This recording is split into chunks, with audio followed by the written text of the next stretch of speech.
Be یہ اس کو کہتے ہیں اٹھڑا کی بیماری. یہ 3 قسم کا اٹھڑا ہوتا ہے. کچھ ایسی بچیاں ہوتی ہیں جن کو امید ہی نہیں بنتی، اگر چند دن ہو بھی جاتے ہیں تو وہ پھر ختم ہو جاتا ہے.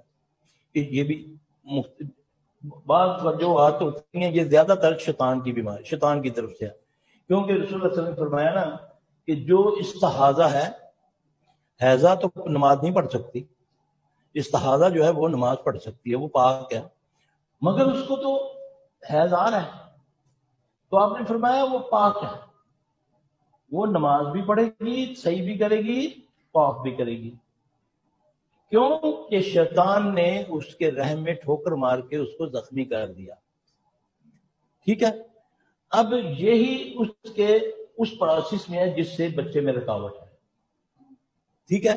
یہ 2 قسم سے ہوتا ہے، کیونکہ شیاطین زیادہ تر گندی جگہوں پہ انسانی جسم کے اندر پناہ لیتے ہیں، تو اس کے لیے ایکسٹرا ایک جو عورت کی ہوتی ہیں نا، 2 اووریز ہوتی ہیں، یہ ان میں رہتا ہے، یا خود بخود ہوتا ہے، تو یا کوئی جادو سے جس کو بندش بولتے ہیں کہ نہیں ان ادھکار بچہ نہیں ہونا چاہیے، پیر صاحب بس کچھ ہو جائے جی، تو وہ خبیث پھر جادو کرتا ہے، پھر کوئی چیز پلا دیا، یا کوئی کسی بہانے کچھ خون کے چینٹے ڈلوا دیے، گوشت آ گیا. یہ ساری چیزیں ہوتی ہیں، یہ بڑا لمبا، اللہ معاف کرے، بڑا گند ہے، اللہ محفوظ رکھے.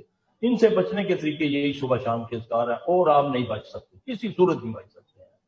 اچھا، یہ پھر 3 قسم کا. ایک تو ہوتا ہے بالکل نہیں ہے، ایک دوسرا کہ اگر بیٹی ہیں تو بیٹیاں ہو رہی ہیں، جب بچے کا معاملہ ہوگا بچہ ضائع ہو جاتا ہے.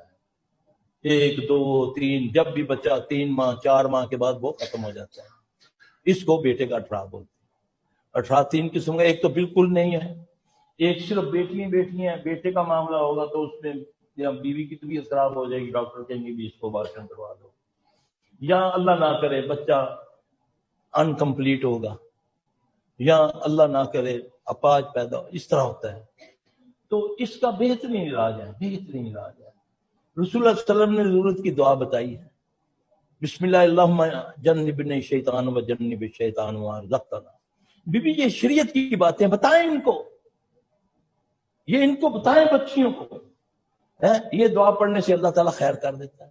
پھر اجوین ہے، کالی مرچیں ہیں، یہ علاج ہے، دعا اور دعا دونوں. لیکن نبی صلی اللہ علیہ وسلم کو جب بچھو نے کاٹا تو آپ نے پانی نمک بھی لیا اور آپ نے فلق ناس بھی پڑھی. اس سے ثابت ہوا دعا اور دعا دونوں چیزیں لازم ہیں. رائٹ.